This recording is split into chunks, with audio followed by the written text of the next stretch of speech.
¿Qué tal? Muy buenas noches.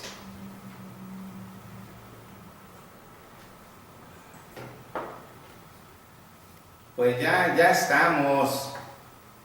Hola, ¿qué tal? Buenas noches, bienvenidas y bienvenidos, ¿sí?, a este ejercicio medio privado, ¿sí?, de comentarles cosas, de platicarles cosas,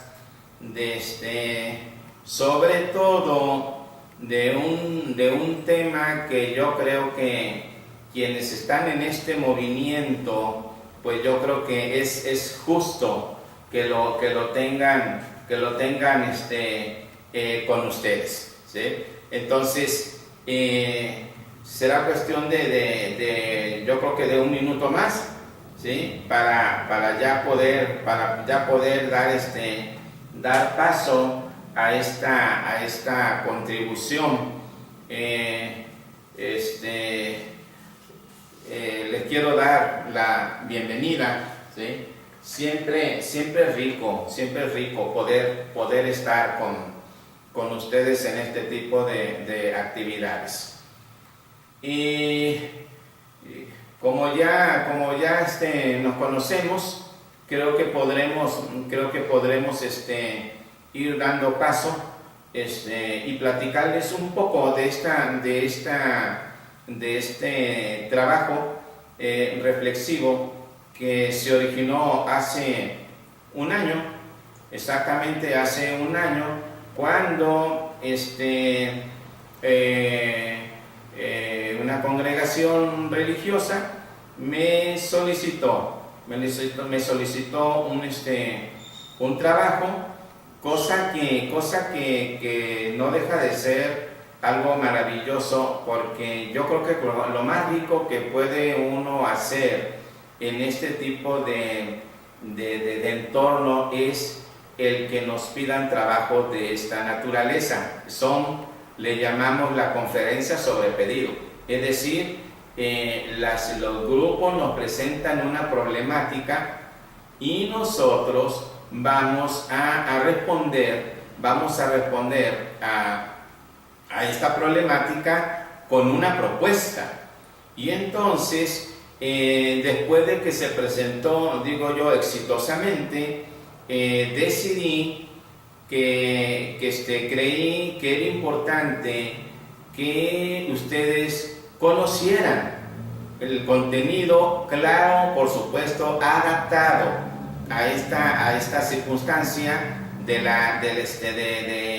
este entorno. Y bueno, pues se hubo que quitar algunos aspectos reflexivos, pero creo que el trabajo, que la reflexión mantiene la sustancia. Mi propuesta es que entonces trabajemos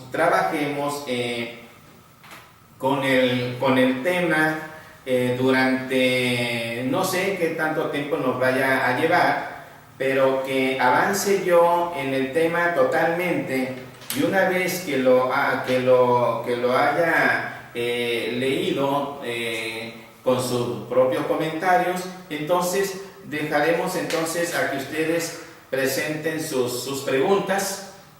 Solamente si tienen la pregunta, escriban luego y más o menos se orientan en dónde apareció su duda, si en la primera, segunda, tercera o cuarta fase de la propia conferencia, porque está faseada, y eso les va a permitir a ustedes poder ver ricamente el trabajo y presentar las dudas de una manera también rica. Entonces, me dirijo entonces ya a hacer la actividad. No podemos esperar más en tanto la duración de esta actividad. La empatía como base de la divinización de nuestro entorno. La palabra divinización no es una palabra que nos deba asustar, que nos deba poner a la defensiva. En tanto, divinización también podría ser un sinónimo de armonía, ¿sí? Entonces, como ven, la cosa no está así como para, no, pues es divinización, pues yo me voy, ¿no? Entonces, la empatía como base de la divinización de nuestro entorno. Y, pues comienzo. Con esto, pues ya aquí la gente que me ayuda ya está teniendo sus accidentes, no sé por qué. Bien, es de gran satisfacción personal poder estar hoy con y entre ustedes para compartir mi experiencia y mi conocimiento que dentro del tema que hoy les propongo a los psicólogos, a los psicoterapeutas, a los facilitadores y sobre todo a los amigos, usuarios y seguidores de esta visión existencial, pues he llamado yo la empatía como base de la divinización de nuestro entorno. Tema forjado a partir de las aportaciones de dos personajes que han atrapado mi atención por decenas de años. Los psicólogos, los psicoterapeutas y los facilitadores deben de estar claros que el 90% de sus usuarios son cristianos católicos con una formación tal que, aunque lo nieguen o ignoren, rige su vida moral en su comunidad. No se sorprendan, pues, de algunos aspectos del discurso. Los planteamientos de Santa Teresa Benedicta de la Cruz y la obra maravillosa del padre Talar de Chardin tienen una inusitada actualidad, ¿sí?, a la luz de los acontecimientos que sometieron a la humanidad entera en el 2020, con una pandemia que nos hace recordar nuestra infinita vulnerabilidad, la cual ha exhibido la estructura de la persona humana. La estructura de la persona humana será tema por muchos años en aquellos que han abrazado la vida de servicio en todos los ámbitos, pues en ella está basada las relaciones humanizadoras. Porque decir relaciones humanizadoras es plantear que su tarea tiene la grave y hermosa tendencia de humanizar al cristiano católico deseoso de una vida más plena desde su visión cristiana católica.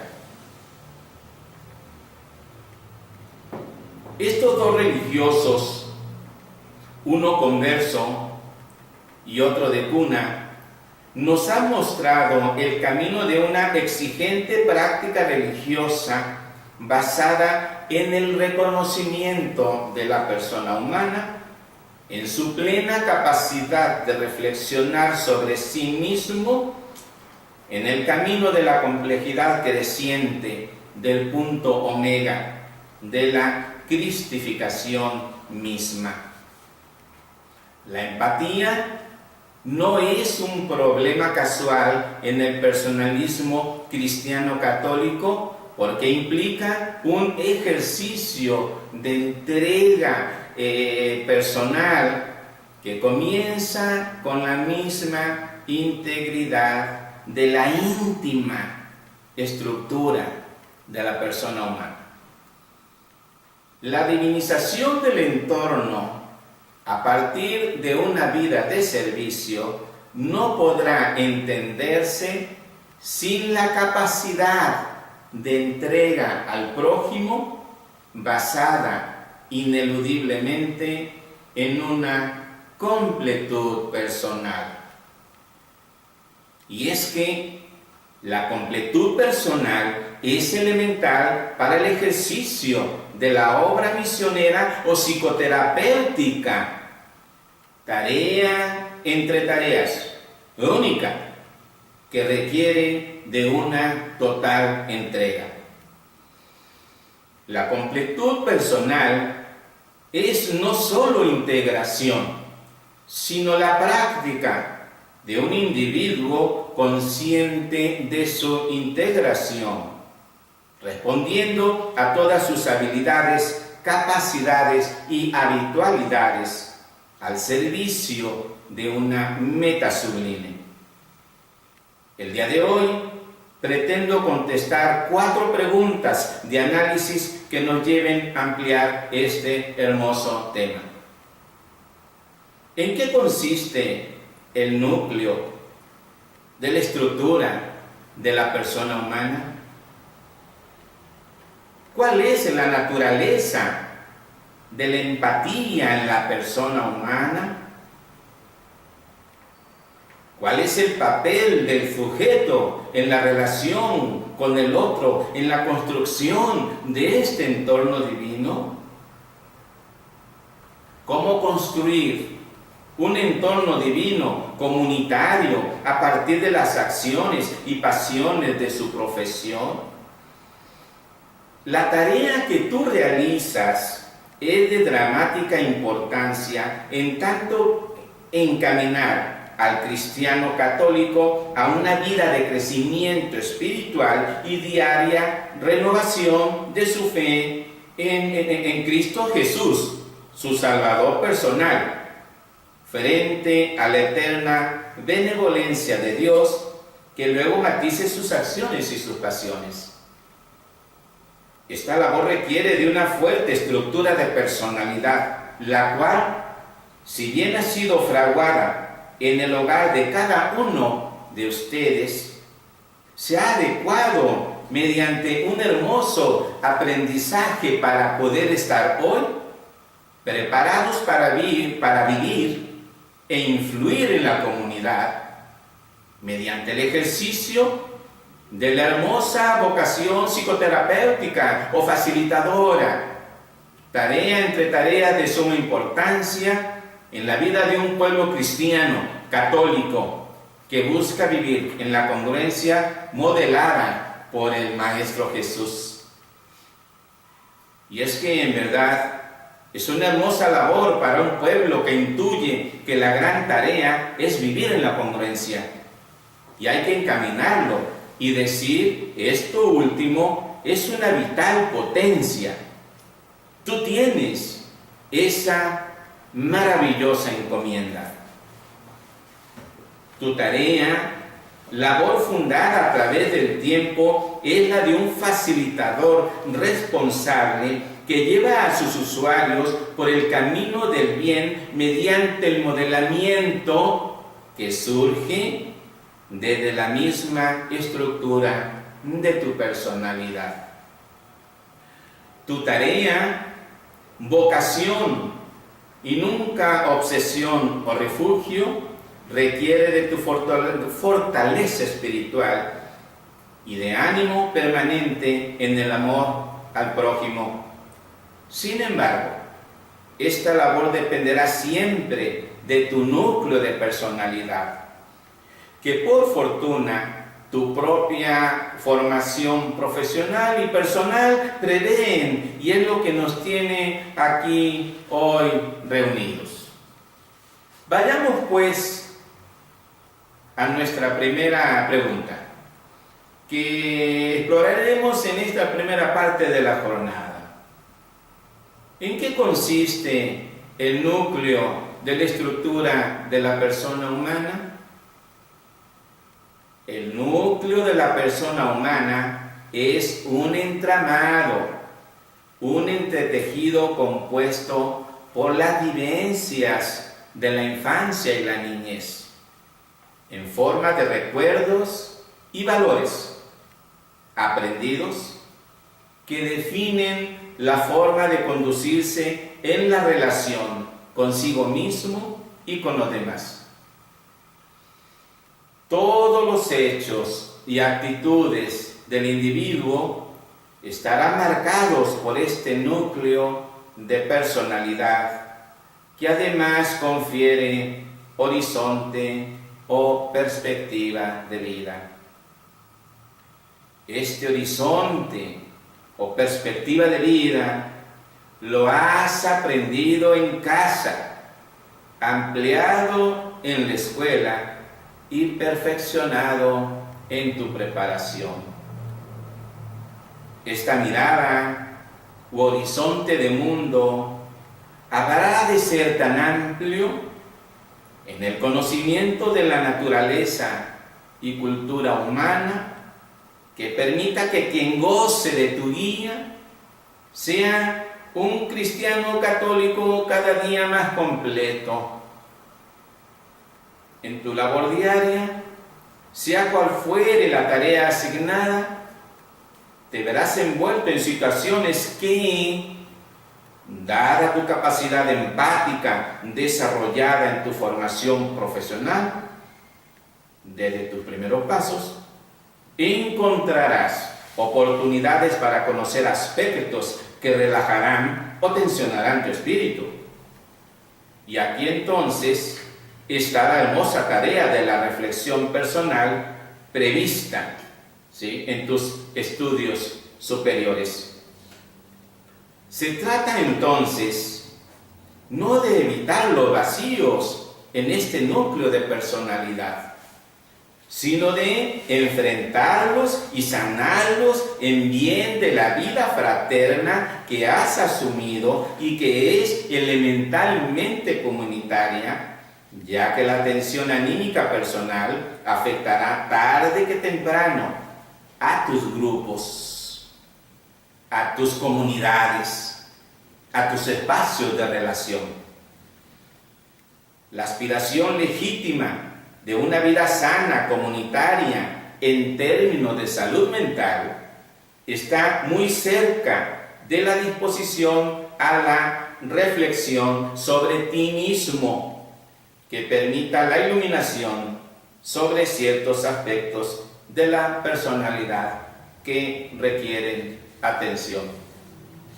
Cada cristiano católico habrá de forjarse su diario Getsemaní, espacio de conciencia reflexiva, donde, como el maestro, se sudan las gotas de sangre que caen en la tierra, metáfora por demás avasallante, cuando la sangre es el tejido esencial en nuestro cuerpo y la tierra, el espacio que recibe la gota como semilla, que germina y crece para dar paso al conocimiento de sí. La reflexión que obsequia el maestro como modelo de adentramiento para escudriñar la esencia es vital para la vida personal y comunitaria de aquellas y aquellos que se dedican en su vocación a convivir con el dolor y el sufrimiento humano, para poder potenciarlo como capacidades y habilidades que, una vez ejercidas, dan congruencia y coherencia a la gran tarea. Es responsabilidad como persona y como interventor que se conozca en el núcleo de la estructura de su persona humana. En todo proyecto humano, sea personal o comunitario, se reflexiona las circunstancias personales y las del entorno para su diseño y aplicación.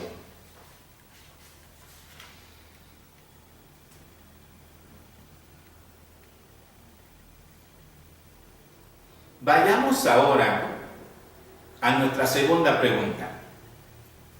¿Cuál es la naturaleza de la empatía en la persona humana?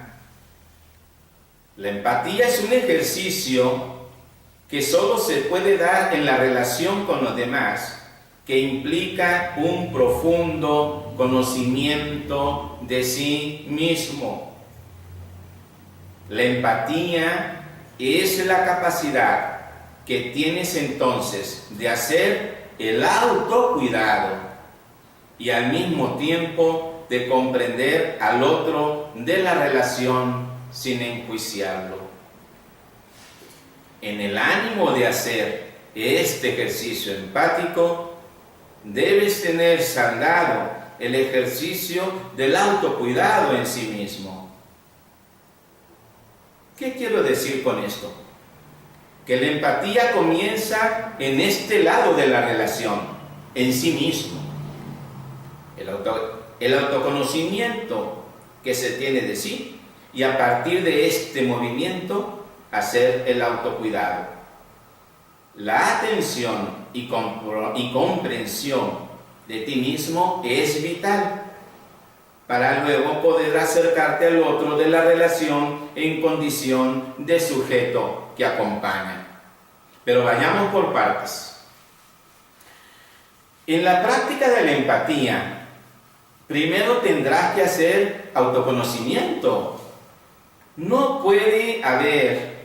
se puede hacer un verdadero ejercicio de empatía si el individuo no se conoce a sí mismo. ¿Y qué es conocerse a sí mismo? En términos prácticos, el conocimiento de sí es dar cuenta de tus propios procesos relacionales. Es indispensable un conocimiento de los personales modos de relación siempre con el otro. Los modos relacionales surgen desde el núcleo de personalidad de cada uno de los sujetos, núcleo que se ha forjado a través de la historia de la persona y susceptible de cambio vía reflexión o experiencias cumbre, experiencias sublimes.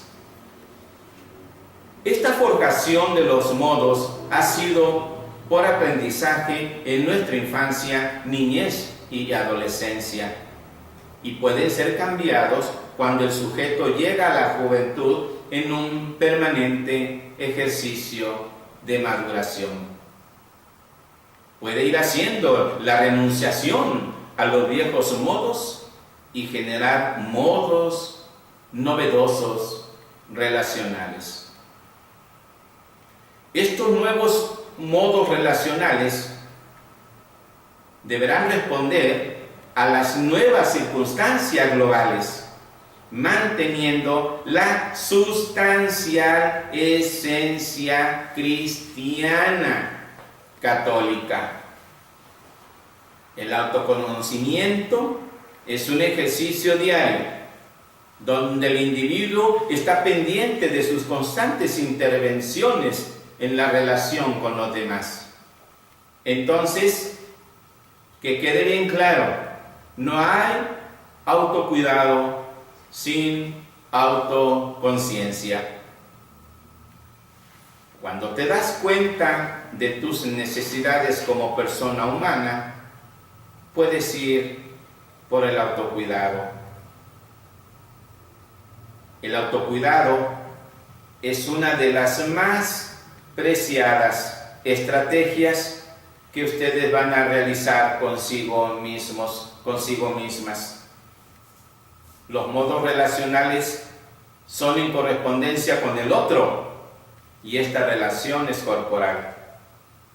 El autocuidado tiene que ver con la completud de la persona humana.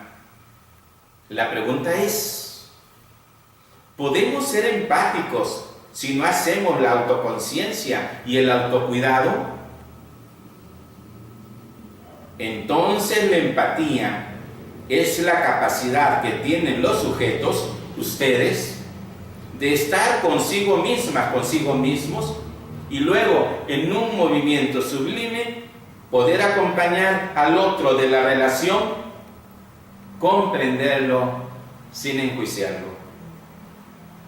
Y aquí estoy hablando de ustedes, de tus modos de relacionarte contigo misma, contigo mismo, con tus compañeros y compañeros, con el amigo y la amiga, con el hermano y la hermana. con el padre o la madre y luego con la comunidad. La comunidad es sensible a tu personal soporte espiritual, afectivo y anímico. Y me voy a permitir volver a leer la frase: la comunidad es sensible a tu personal soporte espiritual, afectivo y anímico. Toda relación humana es de permanente autoconocimiento. Comprender al otro es ofrecer tu propio horizonte de vida para que el otro en este ejercicio empático se conozca a sí mismo. Así es como en una relación en la completud, a ambos, tú y el otro, en un solo movimiento, honran a Dios en tanto conocimiento de sí.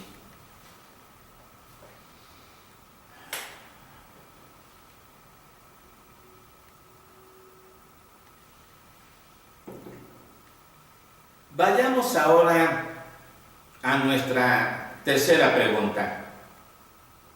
¿Cuál es el papel del sujeto en la relación con el otro, en la construcción del entorno divino?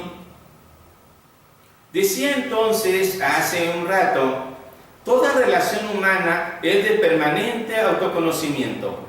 Comprender al otro es ofrecer nuestro propio horizonte de vida para que el otro en este ejercicio empático se conozca a sí mismo.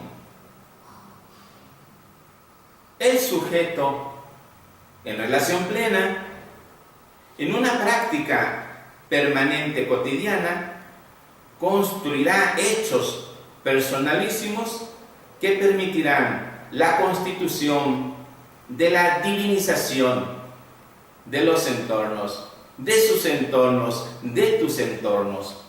Los entornos no se divinizan por sí mismos.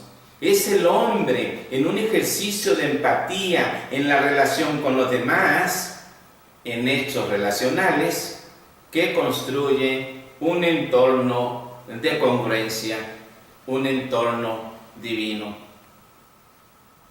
El sujeto, en su deseo de crecimiento espiritual, debe de estar abocado a una vida de servicio que comience en su propio autocuidado y que esta vida de servicio es de un ejercicio de reciprocidad no expectado, sino solo esperado.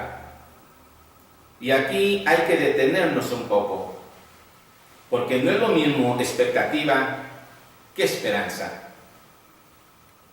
La expectativa lleva una fuerza de control con alto grado de tensión. La esperanza es la espera del flujo natural de las cosas en el ánimo relajado. La espera del flujo natural de las cosas en el ánimo relajado. Este hermoso ejercicio de reciprocidad, siempre entonces en la esperanza, nos permitirá vivir en la armonía, valor necesario cuando de ella pende el desarrollo espiritual de la comunidad.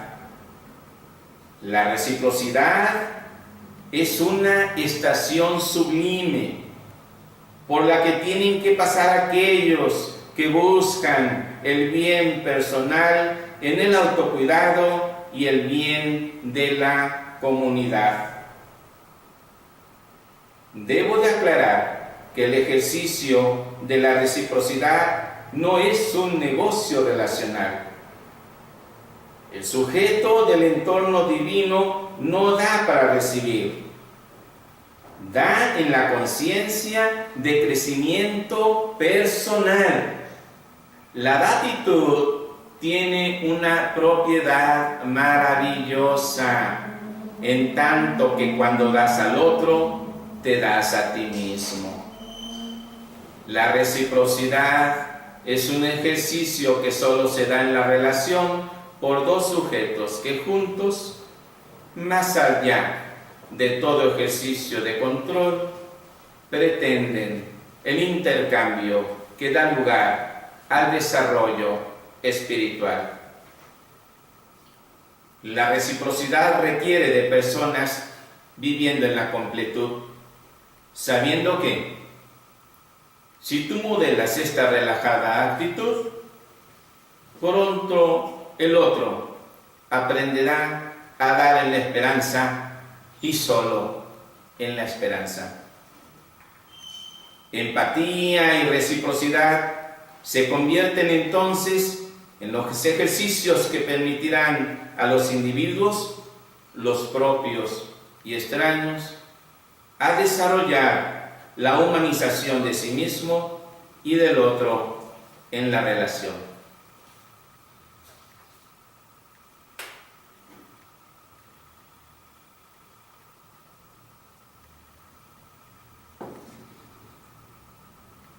Y vamos ahora por la cuarta pregunta.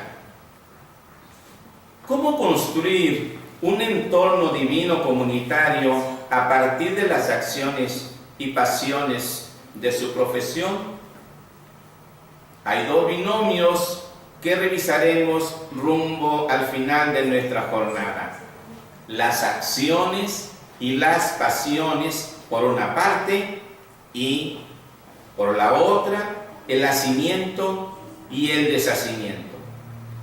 El entorno divino, el espacio de congruencia, se llena de las acciones y pasiones de los sujetos de la comunidad, misionera, de la comunidad acompañante, de la comunidad facilitadora. Las acciones son, pues, los hechos de congruencia que todos los días realizas desde que abres los ojos por la mañana. Haces tu oración o vuelta a ti personal y te diriges luego a la comunidad primera, tu familia, el otro de la intimidad. Luego, los hechos que en la comunidad segunda, ¿sí?, más allá del espacio familiar tal vez, espera en tu acompañamiento, tu guía y tal vez tu consuelo. Tus hechos siempre serán, como ya te has dado cuenta, reflejo de la estructura del núcleo de tu persona humana.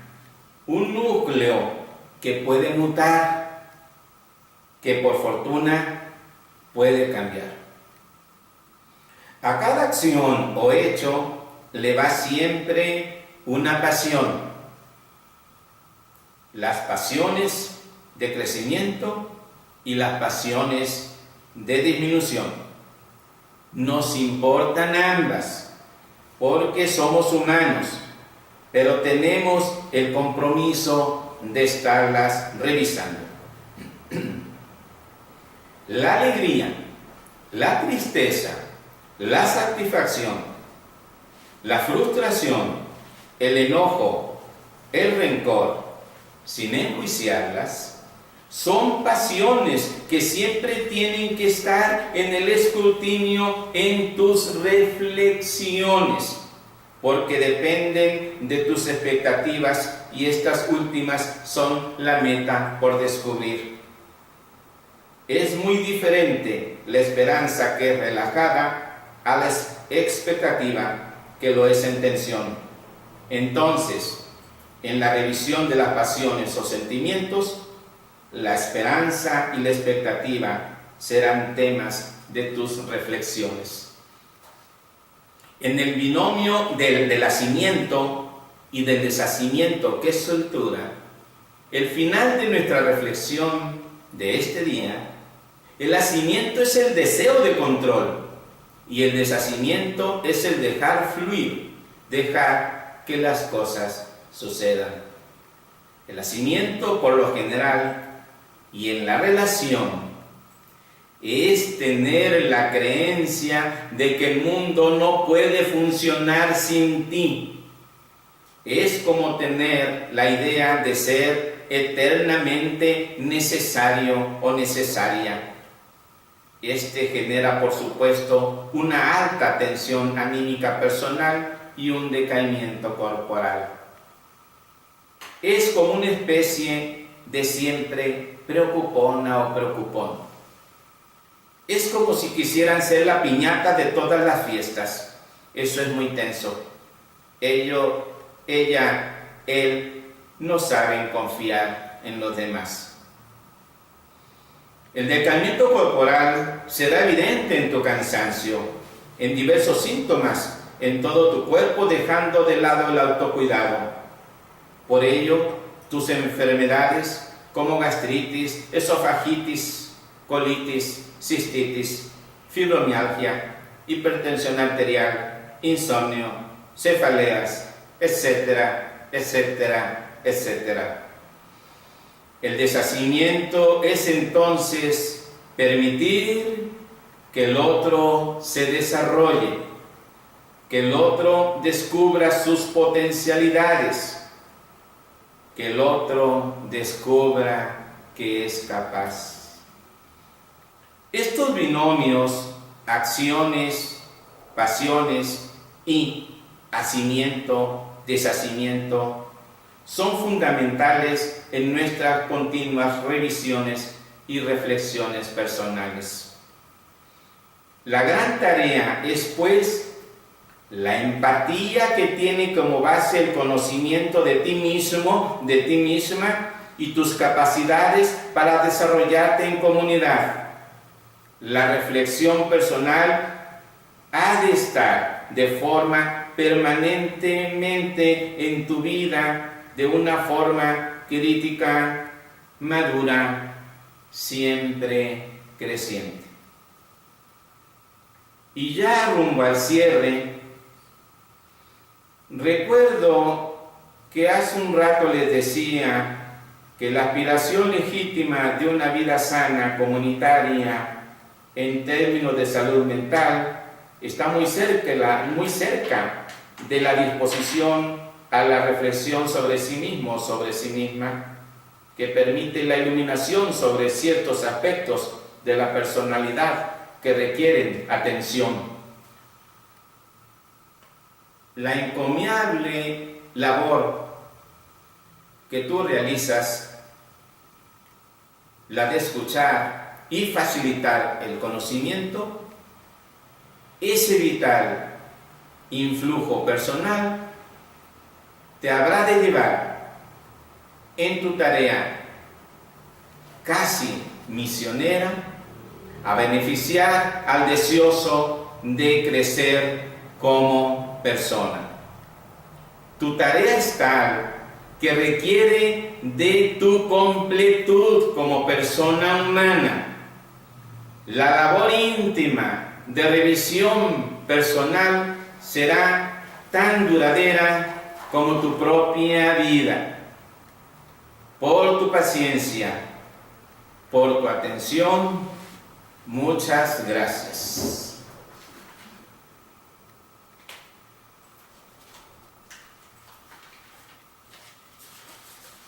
Gracias, doctor, por esta conferencia de empatía como base de la divinización de nuestro entorno. ¿Algunos de ustedes tienen alguna pregunta que desean hacerle al doctor Alfonso? Cuando lo vayan a hacer, por favor les pido que activen su micrófono.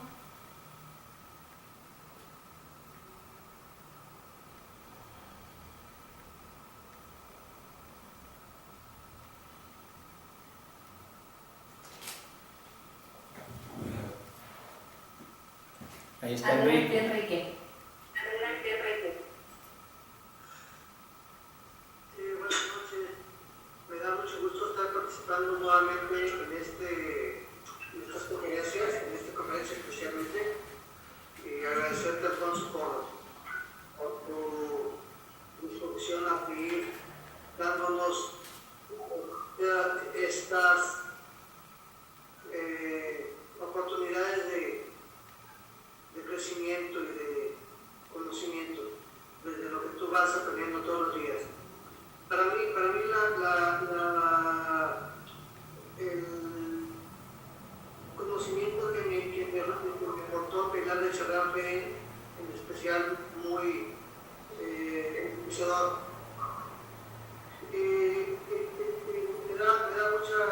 me da mucho gusto que tú estés tomando este tema para esta conferencia. Hablas del autoconocimiento y del autocuidado. Yo quiero aportar que en este autoconocimiento, por supuesto que me descubro con muchas carencias. En este autoconocimiento me descubro con muchos vacíos. En este autoconocimiento descubro también mis pasiones. En este autoconocimiento también descubro mi falta de conocimiento, pero también descubro que soy capaz de aportar al otro desde lo que he crecido en conocimiento y como persona. Y desde allí también elaboro el autocuidado en la relación con el otro. Y por supuesto, la relación con el otro, como dice que el Alex Charan, diviniza el entorno. Te quería preguntar, Alfonso, estos vacíos de los que estoy hablando, este conocimiento de la carencia, pues es limitante en la relación con el otro o en el acompañamiento con el otro desde tu perspectiva.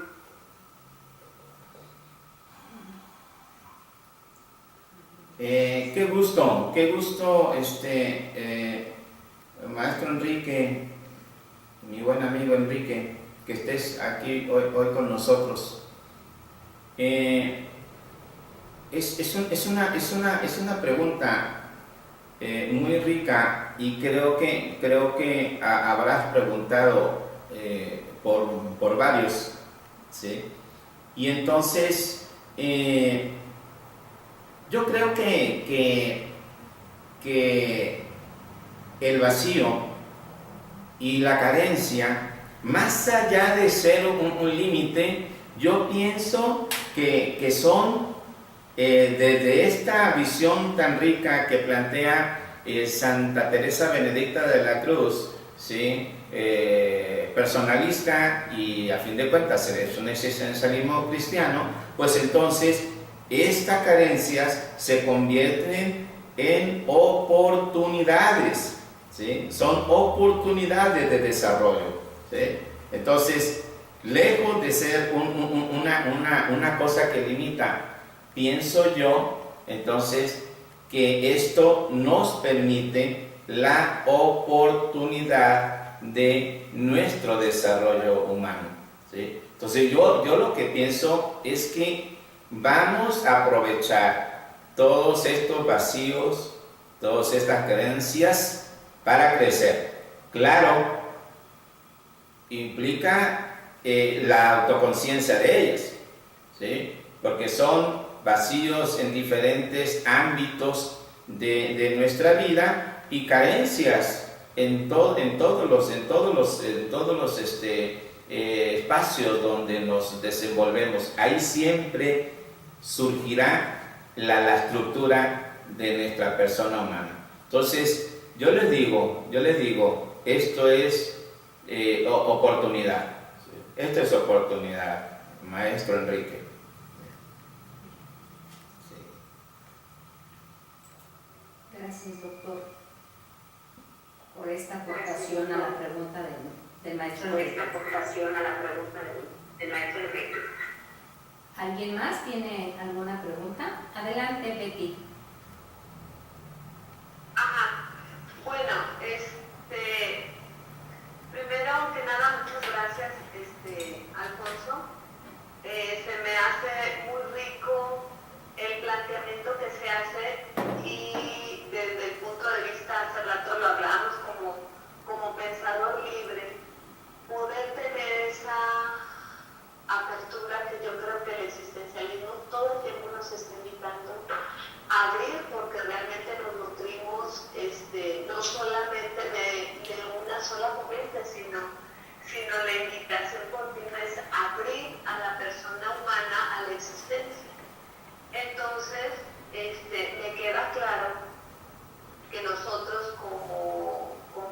pueblo mexicano como cultura, estamos impregnados de todos estos valores, de todas estas paradigmas religiosos que antes de comprender al otro y poder estar con el otro, en el planteamiento, por ejemplo, que hace Santa Teresa de Jesús o Edith Stein, hay que comprendernos a nosotros mismos, y pareciera que pasamos desapercibido todos estos paradigmas, pero en realidad es nuestra cotidianidad, estos modos y formas de vida que los tenemos literal metidos en el tuétano, que no parecieran ser invisibles, pero son tan visibles, tan tangibles, que no nos damos cuenta que con eso hablamos, comemos, nos vestimos, nos movemos con eso.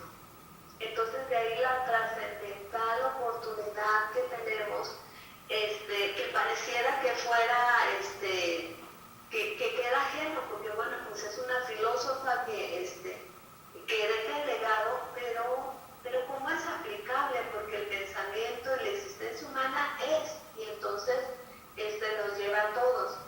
Cuando haces la exposición del tema, en esto de la empatía, me remito a la empatía común y corriente, a la empatía que solemos decir en términos coloquiales y en términos no reflexivos. La empatía es ponerme en los zapatos del otro. O sea, ¿y qué lejos está eso de ponerse en los zapatos del otro? Porque eso es lo conocido, eso es lo que se cree de la empatía.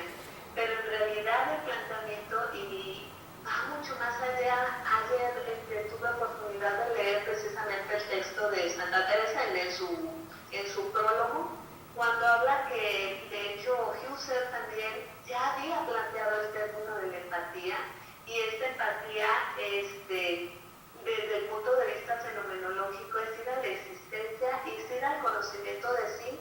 Y digo, qué importante que nosotros podamos tener esa claridad de en verdad qué es la empatía y cómo acceder, porque en realidad pareciera que solo comprender al otro, pero la comprensión del otro, pues como lo dice Stein, no comienza con el otro, comienza consigo mismo, comienza con este autoconocimiento y ir a nuestra propia estructura y fundamento humano, que es el humano, como ella dice, es el alma, es aquel hombre o el sujeto. Ella habla del sujeto, que es el alma, que es el cuerpo, pero habla de un cuerpo vivo, no un cuerpo, es un cuerpo en potencia, un cuerpo vital.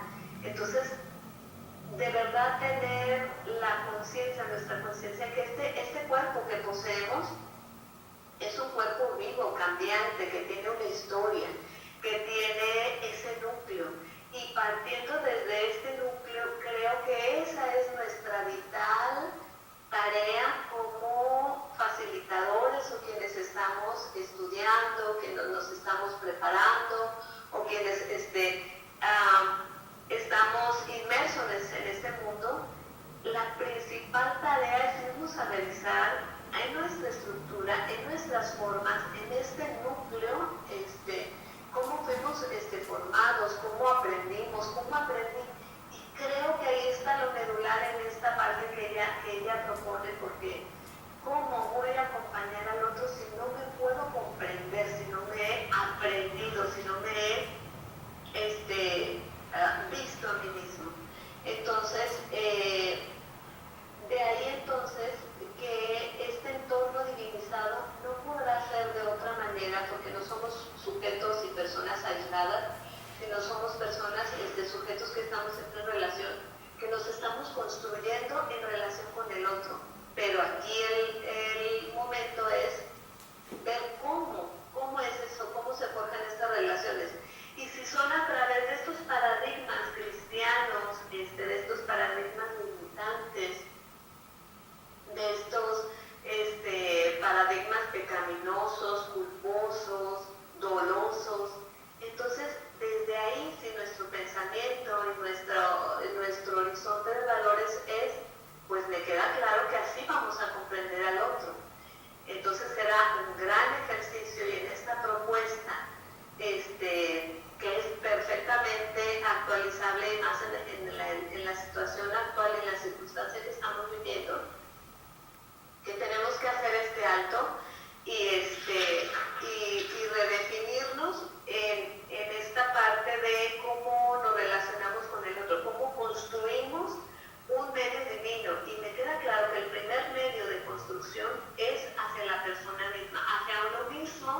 Y mi primer entorno, nuestro primer entorno que hay que, creo yo, divinizar, será entonces mi persona con todo lo que Edith Stein y Charlan dice que es el cuerpo vivo, la mente, y bueno, alcanzar el grado de espiritualidad, el grado de armonía y congruencia. Creo que esa es nuestra gran tarea, de alcanzar este grado.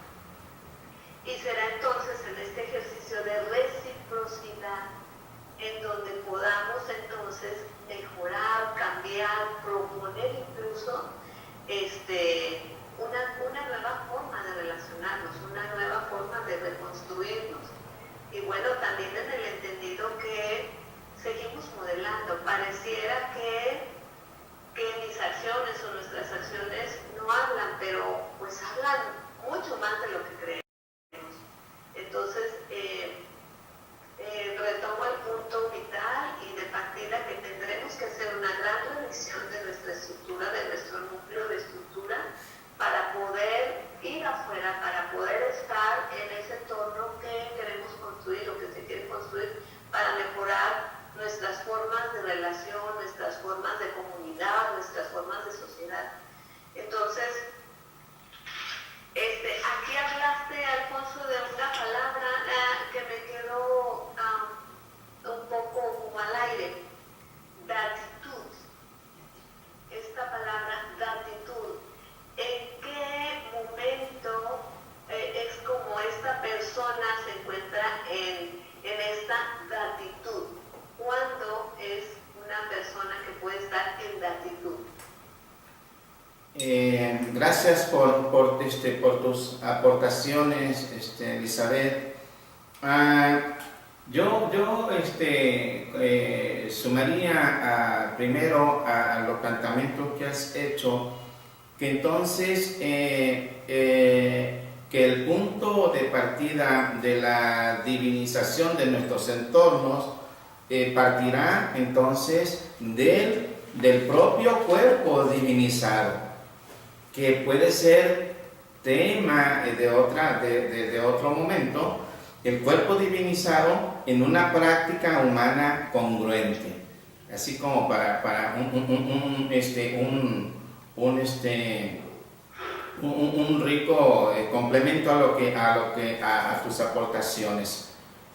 Pero y luego a partir de ahí poder contestar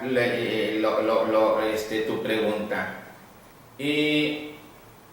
Dar en nuestro medio se ha convertido en un negocio, ¿sí? No en una reciprocidad, en un negocio. Damos porque esperamos siempre algo a cambio. Y el que da por esperar algo a cambio, para empezar, no está completo. Fíjense, esto es importantísimo. Si yo estoy dando por esperar algo a cambio, entonces no estoy completo. Y la gratitud es un dar. Es un dar que, si bien se suma el valor de la reciprocidad, por favor, la reciprocidad no es obligación, ¿sí?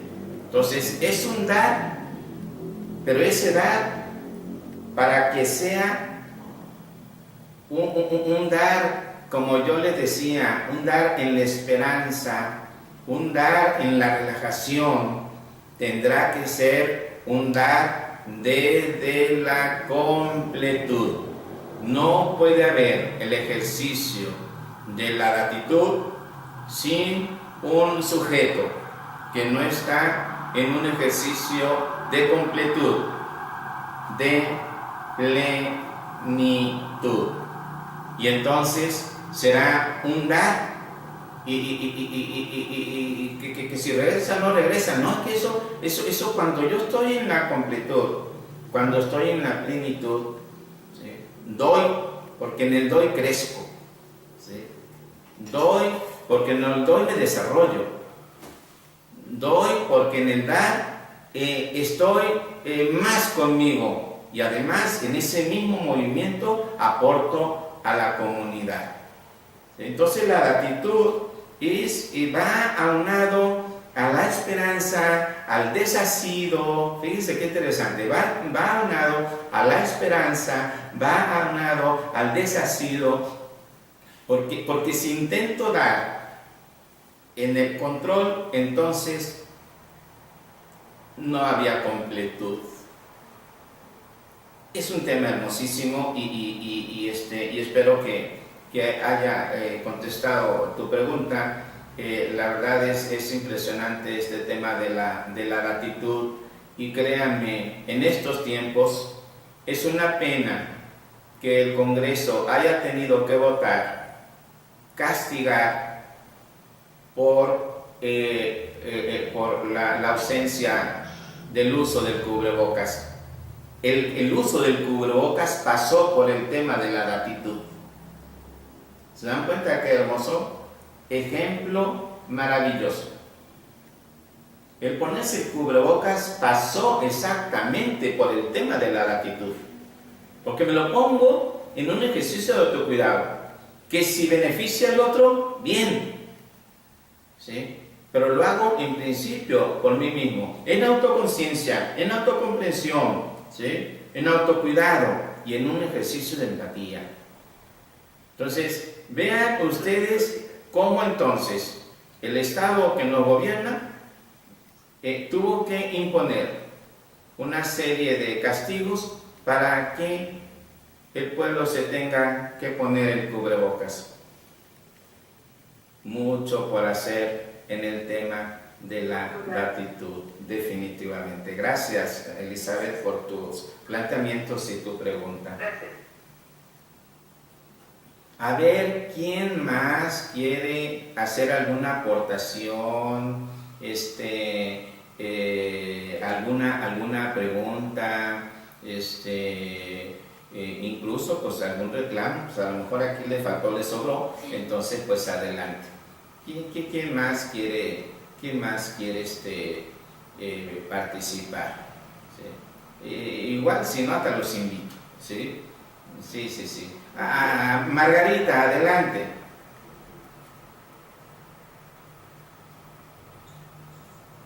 Hola a todos, buenas noches. Yo me quedé con una duda, con una sensación en el sentido, de cierta manera, como de una confronta hacia las esencias que voy a decir de mí, que yo me hice como cristiana católica. Porque la esencia que nos estás dejando ver del cristiano católico aquí implica todo esto, todo lo que nos comentas de la gratitud, de la divinización de nuestro propio cuerpo, de la armonía en nuestro propio cuerpo, y entonces en el autocuidado, y luego en la divinización en la relación con el otro. Y para mí confronta la esencia de la cristiana católica, que yo me había hecho la idea, me queda claro que por un modelamiento. Y entonces yo me pongo a pensar ¿y cómo lo voy a llevar allá afuera? ¿Cómo voy a llevar allá afuera esta confronta de esencias?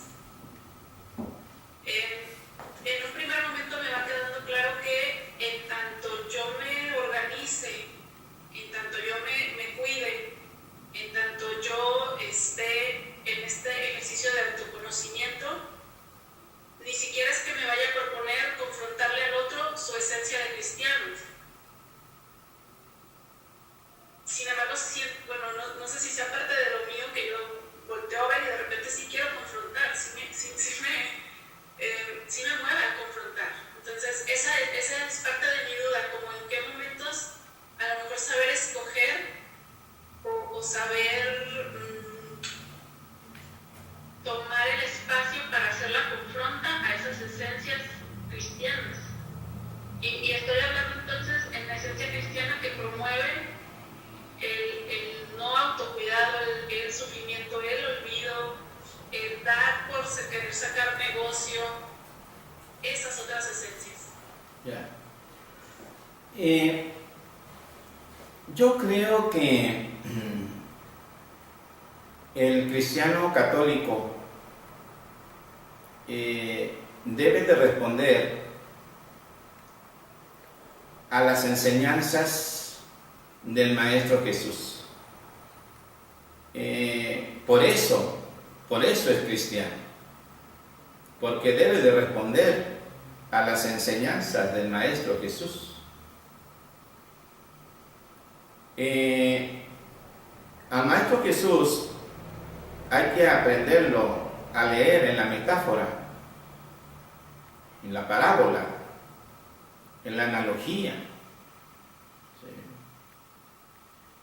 El Maestro Jesús dio siempre un mensaje de desarrollo humano. ¿Sí? Mientras el Decálogo daba una serie de prohibiciones, las enseñanzas del Maestro Jesús vinieron entonces, ¿sí?, a dar paso a un hombre, a un sujeto, a un individuo, ¿sí?, que el propio Maestro Jesús, ¿sí?, le decía que tenía que cuidarse. Cuando encontró a alguien poseído por los demonios, no lo dejó en posesión de los demonios. Él le quita los demonios. Es una metáfora, es una maravillosa metáfora, ¿sí?, donde Él nos advierte, ¿sí?, nos dice: no tienes por qué andar cargando demonios. O sea, este es el mensaje maravilloso del Maestro Jesús. Entonces, no debes cargar, no tienes por qué cargar demonios. Cuando Él plantea su crucifixión, que al final de cuentas es el enfrentamiento con la cruz, que es el cruce de los caminos, y que al final de los tiempos es tomar las debidas decisiones en pensamiento crítico para poder seguir el gran camino, y a lo mejor es todos los días. No es que vivas la cruz y el sufrimiento, no, es que sepas discernir qué camino quieres tomar. Y eso lo convierte entonces no en un espacio de sufrimiento, sino en un espacio de placer. El tener la capacidad de discernir hacia dónde quiero ir. Las enseñanzas del Maestro Jesús están por doquier, pero sobre todo plasmadas en el Evangelio de San Marcos, y en ocasiones detalladas en el Evangelio de Marcos y en el Evangelio luego de Mateo, ¿no? Y entonces allí nos muestra de una manera maravillosa, de nuevo en un ciego, ¿sí?, de nuevo en un ciego, y le quita la ceguera. Y volvemos al tema del placer. Pero le advierte: no vuelvas al lugar donde te cegaste. O sea, además te deja el camino del autocuidado. O sea, ya te lavé, ya te asciende. Ahora tú cuida tus ojos, ahora tú cuida tu mirada, ahora tú cuida tu horizonte, ahora tú cuida tus decisiones. Vean ustedes qué cosas más maravillosas nos regala entonces el Maestro Jesús en sus metáforas. Nunca pidió, ni siquiera cuando se hace ese proceso de la crucifixión, ¿sí?, que es el quinto paso de intentar que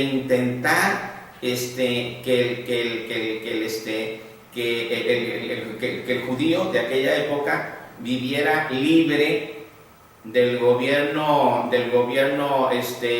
judío, de la propia iglesia a la que criticó y despreció, ¿sí?, y al imperio, que es la globalidad, ¿sí? Entonces Él nos dejó un mensaje maravilloso, que yo creo que una vez que sabemos el mensaje, creo que nos confronta mucho más, porque él nunca habló de sufrimiento. El que habló de sufrimiento y sin haberlo conocido, porque no fueron coetáneos, fue un personaje que, bueno, ahorita hasta del nombre se me olvidó, ¿sí? Pero la verdad, él nunca habló el Maestro Jesús jamás habló del sufrimiento. Él siempre habló del placer, y en ese placer, que es el placer con el respeto al otro, desarrollo humano. Y así se lo hizo saber al chico aquel que dijo: yo quiero seguir tus enseñanzas. ¿Y qué le dice? Bueno, deja a tu padre y a tu madre, y entonces me sigues. No es la cosa concreta porque no vamos a dejarlos, pero sí te está invitando a la renovación. Entonces, cuando nosotros seguimos paso a paso las enseñanzas del Maestro Jesús, creo que es cuando vamos a empezar a reconciliarnos con esta vida tan rica, tan práctica, que podemos seguir, y que desde donde sí se puede ser un cristiano católico, ciudadano congruente. Me parece que esto es maravilloso. O sea, creo que las enseñanzas del Maestro implican una nueva conferencia, porque esto es larguísimo, ¿sí? Esto es enorme. Entonces, ya me acordé, la verdad es que se me olvida. Pablo trajo el sufrimiento, y sin haber conocido al Maestro, ¿sí? Sin haber conocido al Maestro. Esto es terrible. Esto es terrible, querer haber hablado de Jesús con un tema de sufrimiento, habiendo dejado entonces más epístolas que evangelios, y todos con un tema terrible del sufrimiento, cuando el Maestro Jesús jamás habló del sufrimiento. Y cuando ofreció su crucifixión, él mismo lo advirtió: eso es solamente yo, y yo lo estoy haciendo para liberarlos del pecado, tal y como luego en el Apocalipsis, en el capítulo 1, en el versículo 5 y 6, se plantea entonces al Maestro Jesús como aquel que liberó al hombre del pecado. A partir de ese momento estamos en el error, y para el error hay resarcimiento. A veces nos enredamos, ¿sí? No sé si contesté tu pregunta, Margarita.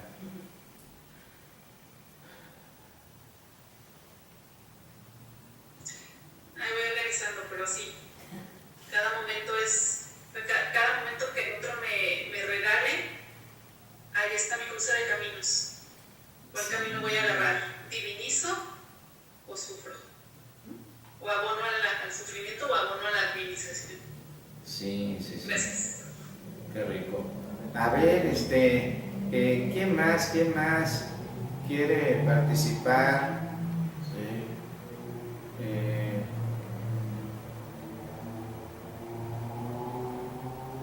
A ver, Francis, adelante.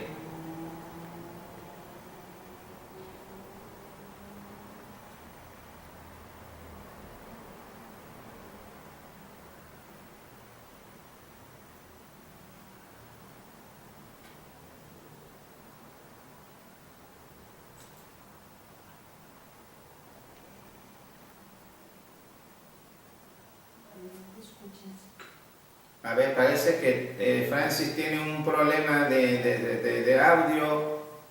No te escuchamos. No te escuchas. Sí. A ver, pasamos con alguien más mientras Francis resuelve esta cuestión técnica, ¿sí? A ver, a mí me gustaría, Ana Celia, a mí me gustaría escucharte, ¿sí? Aunque no se me iba a escapar. Buenas noches a todos. A mí me gustó mucho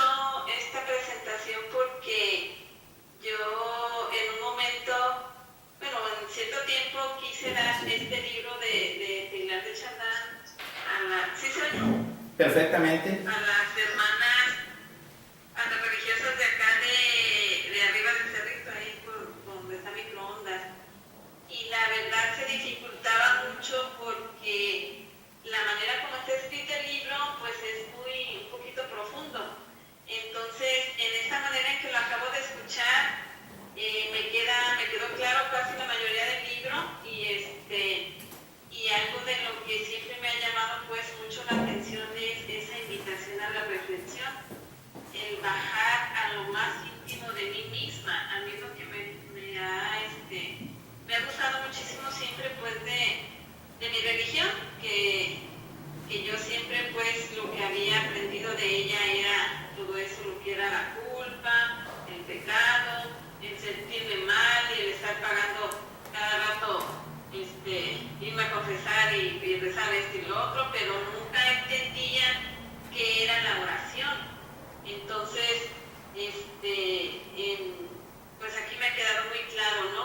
Pero lo más importante de todo, pues, que esta oración es lo mismo que la reflexión, y la reflexión me lleva al conocimiento de mí misma. Y si no me conozco a mí misma, no me puedo cuidar a mí misma. Y si no me cuido a mí misma, ¿cómo voy a llevar el mensaje? Entonces me quedó bastante claro, me gustó mucho esta manera. Muchísimas gracias, Alfonso.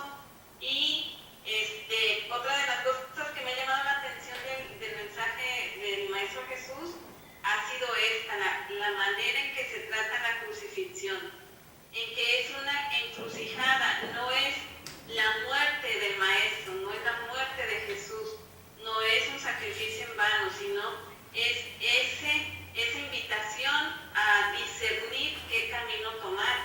Entonces estoy encantada y muchísimas gracias. No tengo dudas, creo. Me quedaron claras muchas cosas. Muchísimas gracias, Ana Arcelia. La verdad es... Adelante. Otra cosita. Lo que dije la otra vez, que Alfonso es el filósofo, el libre pensador más cristiano que conozco. Más que muchos sacerdotes. Gracias. Y como yo lo he dicho, soy el libre pensador más bendecido. Sí. Y eso, la verdad, es algo, al final de cuentas, es algo maravilloso. Sí, es hermoso. Pero quiero decirles algo. Si alguien ha influido en mi vida para poder desde esa visión estar ahora trabajando porque esta enorme comunidad de 130 millones de habitantes, donde el 92% son cristianos católicos, la verdad que leer al padre Talar de Chardán en toda su obra, la verdad ha sido hermosísimo.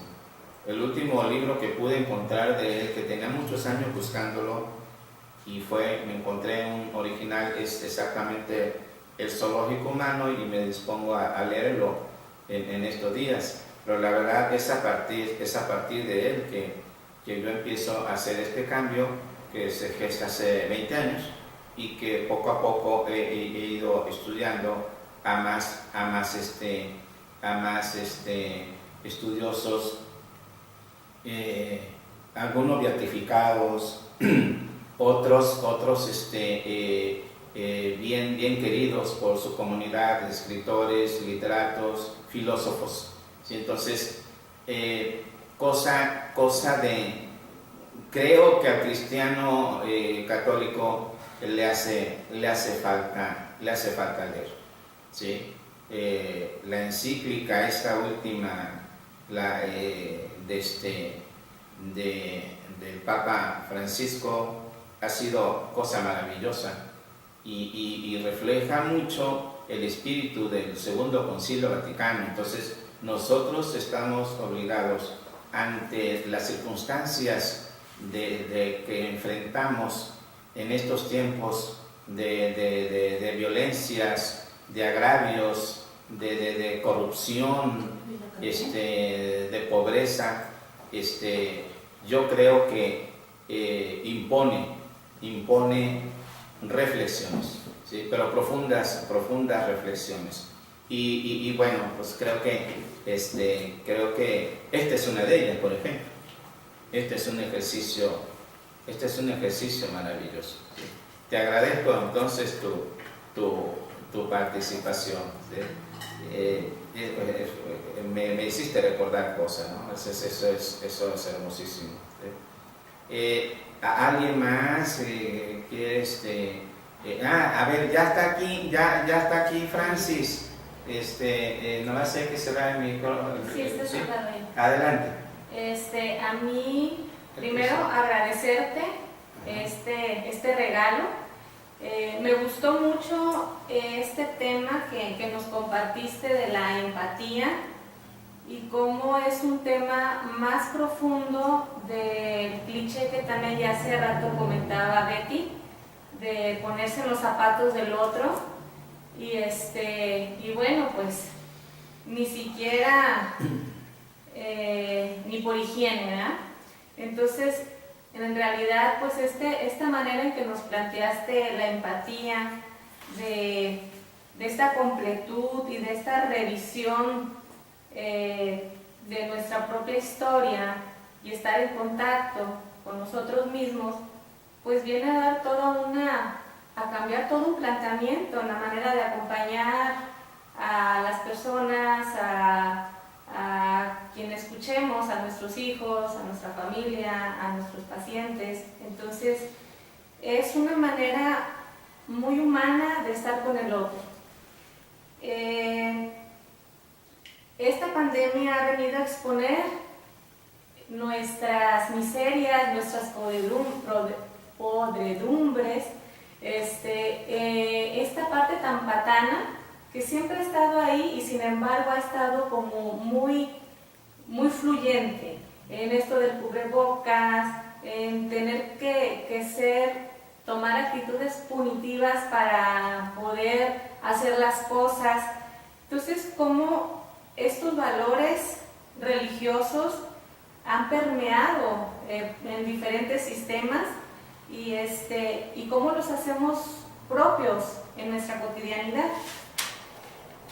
En esto de estar revisando pues el vivir una vida con más congruencia, pues me pregunto, o sea, ante una sociedad que se está planteando patana, que gusta de tener de ser regañada o a ser arreada como niños, tener castigos para poder hacer las cosas, ¿cómo armonizar ante una gran mayoría que no desea reflexionar?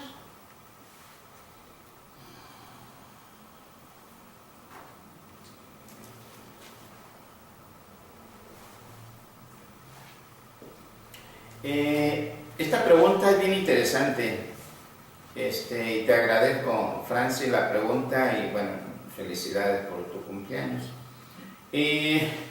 ¿Cómo armonizar ante una gran mayoría que no quiere reflexionar? ¿Sí?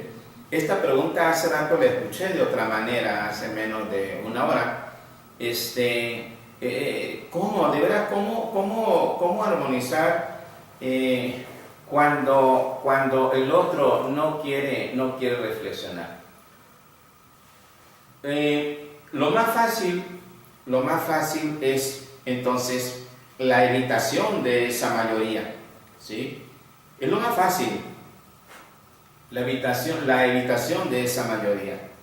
Y sin intentar ponerle un matiz político, aunque todos deberíamos de ser política, el presidente de la República insiste todos los días en que el hombre es bueno, ¿sí? Mientras en otros espacios culturales dicen el hombre es malo por naturaleza, ¿sí? El dirigente político de un país dice el hombre es bueno. Y la verdad que, pues, en términos prácticos, uno voltea a ver alrededor y dice, bueno, pues, ¿qué le pasa al presidente? ¿Qué le pasa al presidente que dice que el hombre es bueno? Pero lo que pasa es que el lunes se cumplirán casi 2 años de que el presidente se dirige todos los días, o casi todos los días, a un pueblo que le escucha, ¿sí?, en vivo o después, y al que todos los días le ha dicho, el pueblo es bueno, ¿sí? Ahora, vean ustedes la maravilla de todos los días, durante 2 años, decir, este pueblo es bueno.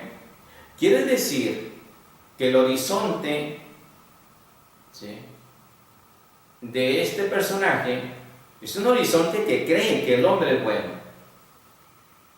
Y yo he dicho que el horizonte, nuestro horizonte, determina el conocimiento y por ende autoconocimiento del otro. Entonces, ¿dónde está la clave de que podamos ser palancas de desarrollo o incluso palancas de reflexión personal, sino el mismo facilitador como ejemplo vivo que tiene como visión antropofilosófica que el hombre es bueno? ¿Se dan cuenta qué impresionante? O sea, ¿qué es lo que determina que el otro cambie? ¿Sí?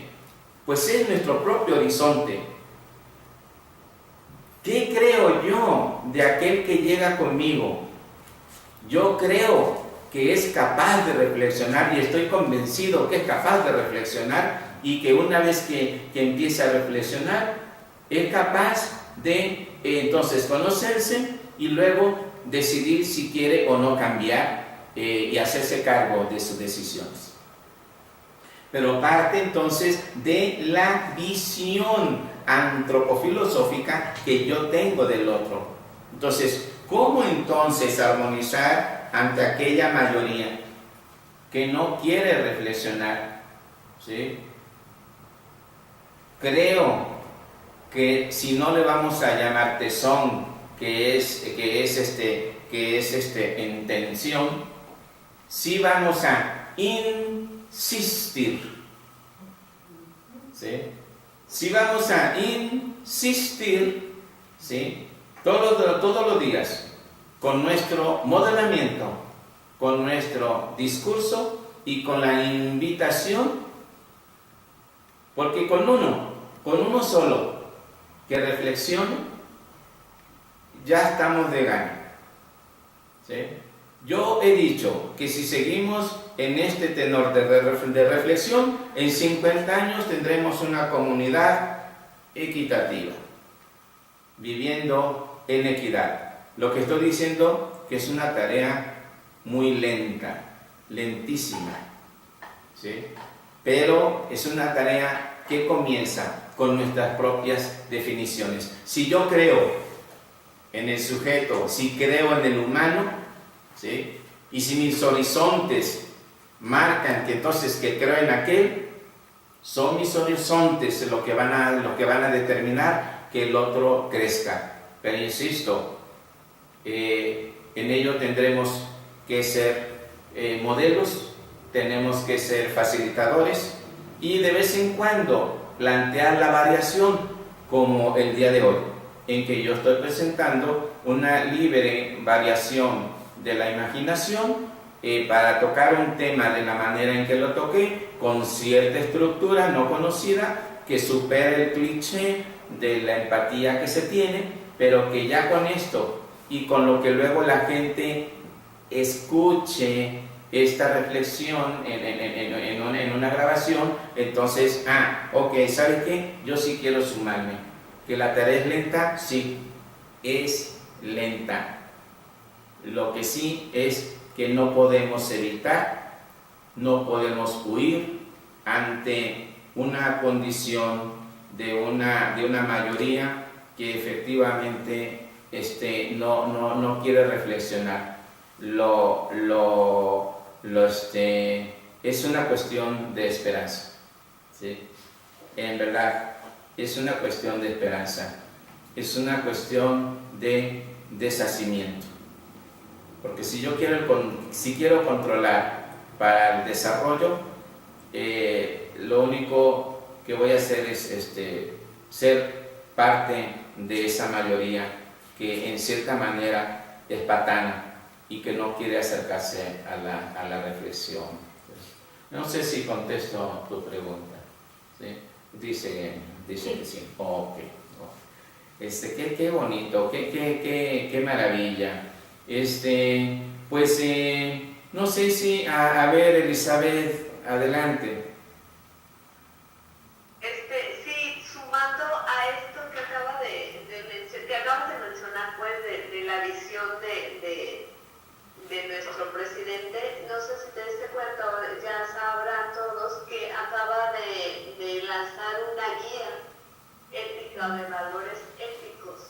Sí. Que son como 20 apartados o 20 puntos en donde se han estado, bueno, pues algunos discutiendo y algunas veces en contrapartida. ¿Qué opinión te merecen a ti, Alfonso, si ya lo leíste, si ya lo viste? Sumando a esto que estamos hablando ahorita. Sí, la escuché toda, por fortuna. Entonces, esta guía moral, yo creo que en principio va a ser una afrenta, va a ser una afrenta a todos aquellos que se creen poseedores, ¿sí? Poseedores de la moral de un pueblo, ¿sí? Porque pues si una institución se consideraba la dueña de la moral de un pueblo, vienen y le enseñan ahora una guía moral de 20 puntos que, como él dijo, puede cambiar y puede crecer, porque fue esa la advertencia. Entonces, yo digo que pues es un buen principio. Yo lo considero un buen principio. No sé si tenía que ser, verán, esta guía moral no fue escrita por el presidente. Se invitó a filósofos, a literatos, bueno, a una serie de pensadores para forjarla, y por supuesto que es perfectible, pero creo que refleja las necesidades de un pueblo donde la moralina fracasó. Repito, donde la moralina fracasó. Y cuando la moralina fracasa, entonces se requiere de la moral. Y esta moral que él plantea es riquísima, pero fue escrita por expertos. Dirán, entonces no está bien en todo. No, yo le puedo decir un detalle que no fue correcto, ¿sí? Pero es de mi ámbito, ¿sí? En uno de los últimos puntos, él habla, los expertos hablan de los menores, ¿sí? Si ustedes ya la conocen, sale la palabra los menores, la frase los menores refiriéndose a niñas, niños y adolescentes. Y entonces, bueno, desde que se firmó el tratado, la Convención de los Derechos del Niño, y luego cuando México no nomás lo suscribe, sino surge en el 2002 la primera ley para la protección de los derechos de niñas, niños y adolescentes,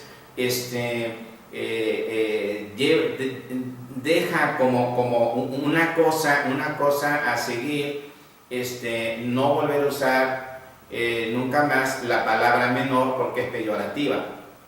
Entonces no sobra decir niñas, niños, adolescentes, y tiene que ser reiterativo. Ahora, aclaro, la institución que vigila el uso del lenguaje apela a que ya no usemos niño o niña, sino más, digamos, niño. También, cosa que no estoy de acuerdo, porque quienes conforman este grupo, sabrán ustedes que apenas hay 2 mujeres, el resto son hombres, y resulta que ellos están dando por hecho que la realidad mexicana es de equidad. El lenguaje es producto, así como la vida diaria va forjando los reglamentos, la vida diaria va forjando el lenguaje. Y tú no puedes imponer un lenguaje de equidad cuando la realidad mexicana es que no hay equidad. Entonces, el lenguaje sí tiene que seguir diciendo niña y niña, mientras a 125 millones de habitantes no le quede claro que la niña tiene el mismo derecho que el niño. Y entonces tendremos que ser reiterativos en estas por lo pronto dobles discursos de niño o niña, o ella o él. El día en que haya equidad en México, le avisamos a la Real Lengua Española que ya podemos utilizarlo como ellos dicen. Por lo pronto escucho misoginia, y no, la cosa no va así. La realidad mexicana todavía no está para ajustarnos a un lenguaje tan puro como lo plantea la Real Lengua Española. Entonces, la palabra menores es peyorativa porque es menor que un adulto. Entonces tenemos que decir niños, tenemos que decir adolescentes, tenemos que decir infantes, y entonces ahí ya voy a poner yo mi participación para que la palabra menor se retire. Creo que con que se ponga niño, sabemos de sobra que incluye desde recién nacido hasta los 18 años cumplidos, y no se puede decir menor, pero son pequeños detalles. El resto creo que marca un hito, y seguramente, insisto, a los dueños de la moralina no les habrá gustado que les vengan a enseñar de moral, como pues. Oh, cielos, ¿sí? Pues faltan 7 minutos para las 10 y entonces este tiempo se está acabando. Y yo quisiera saber si alguien más quiere hacer alguna aportación, o empezamos a cerrar este evento, ¿sí? Y como dirían en las de estas ventas de subasta, ¿verdad? A la 1, a las 2 y a las 3 vendido, ¿sí? Miren, la verdad que este tema fue un tema cocinado, insisto, cerca de 8 meses, que todavía fue ajustado para traérselos a ustedes como un regalo, un tanto exigente, porque invita a la reflexión. Sí, por supuesto que el cliché de la empatía queda totalmente superado, ¿sí? Porque por la verdad, pues es cierto, pues además es antihigiénico, y bueno, pues no es así, ¿sí? Que la empatía requería una reflexión superior, y bueno, pues ahí está para seguirla perfeccionando, trabajando. Una invitación a leer a Die Stein, Santa Teresa Benedicta de la Cruz, y al padre Teilhard de Chardin, que son escritores maravillosos, sobre todo la vasta obra de Talar de Chardán, que es impresionante, ¿sí? Yo les recomiendo el Medio Divino, que es un libro hermoso, aunque Talar de Chardán advierte, si eres un cristiano católico cuadrado, mejor no me leas, dice. Entonces, él quiere que lo lea la gente que está dispuesta a evolucionar, ¿sí? Entonces, esa parte a mí me encanta porque está puesta en la propia presentación. Oigan, pues entonces les agradezco profundamente que hayan estado hoy con nosotros. Probablemente se pueda luego dejar una copia de esto. Vamos a ver cómo le hacemos. Y bueno, pues le agradezco a Soledad y a Francis que me apoyaron, y a Alfonso, que ya se retiró, Alfonso hijo, que me apoyaron para poder hacer esto, que ustedes ya saben que detrás de esto siempre hay toda una cosa que cumplir. Y bueno, pues muchísimas gracias por habernos acompañado, y pues nos vemos hasta la próxima, ¿sí? Sí, la verdad fue maravilloso. Que pasen muy buenas noches.